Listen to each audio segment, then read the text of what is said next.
Alors, mon premier souvenir photographique, non.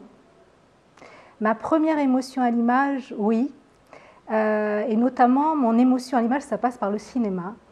Et quand j'étais lycéenne, en fait, j'adorais regarder une émission le vendredi soir qui s'appelait le Ciné Club. C'est comme ça que j'ai découvert les grands classiques, les Bergman, les Ozu, les Misoguchi, le cinéma italien, le néoréalisme, les films de Fellini. Et c'était toujours une émotion très forte, d'abord parce que c'était 22h30, j'étais seule dans mon canapé et j'étais comme enveloppée de toutes ces images, du travail sur la lumière. Enfin, j'ai en mémoire des images noir et blanc absolument somptueuses et qui continuent toujours aussi aujourd'hui à nourrir mon imaginaire.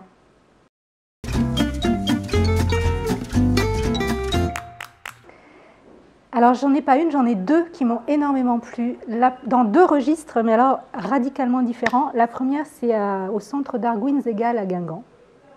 C'est une expo qui s'appelait, puisque c'est terminé en janvier, qui s'appelait Contrôle Z, qui était une exposition sur tout ce monde qui nous entoure, d'Internet, de surveillance, de caméras de surveillance, de Google Car, de Google Earth, pour nous montrer que finalement qu'aujourd'hui on a perdu toute liberté et que tous nos faits et gestes sont contrôlés. Donc l'exposition présente tout un ensemble d'artistes qui se sont emparés du thème. La deuxième expo dans la tout autre registre, c'est celle de Boltanski à Beaubourg, qui n'est pas encore terminée, qui s'appelle Faire son temps. Alors Boltanski, moi je suis une fan inconditionnelle parce que voilà, ses préoccupations, ses univers me parlent beaucoup. Il a investi tout un étage de Beaubourg où en fait c'est une œuvre, ce n'est pas une série de travaux les uns après les autres. Il a vraiment conçu une œuvre globale. En fait, ce que j'aime chez lui, c'est cette capacité à nous faire complètement rentrer dans son univers.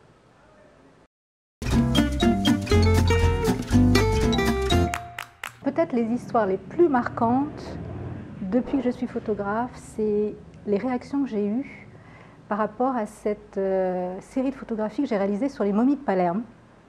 Donc ces momies qui sont à Palerme dans des catacombes, qui existent, c'est une pratique qui existe depuis la fin du XVe siècle jusqu'à 1920, où on momifiait les corps. J'ai fait ce travail en 2008. Et en 2009, c'était une époque où je travaillais encore pour la presse, et je propose au magazine Géo de faire un reportage sur la renaissance du chamanisme en Mongolie.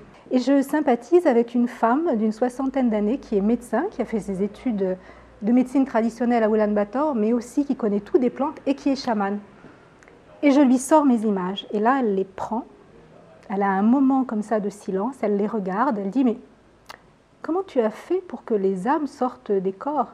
Et elle ajoute « T'as vraiment bien fait d'aller les voir parce qu'ils s'ennuyaient depuis très très longtemps. » Et là, je suis restée sans voix. Je ne savais pas si j'oscillais entre la sidération et le grand éclat de rire.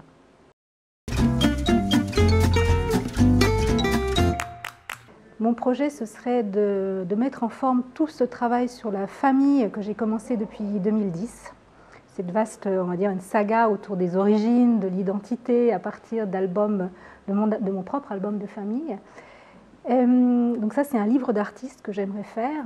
Et puis le second projet, ce serait de partir dans un pays qui me fait rêver depuis que je suis petite, depuis très longtemps, c'est le Japon. Il serait peut-être temps que j'aille vraiment voir à quoi ressemble le Japon aujourd'hui dans sa réalité et non plus dans les fantasmes des films des années 20, 30, 40 et 50.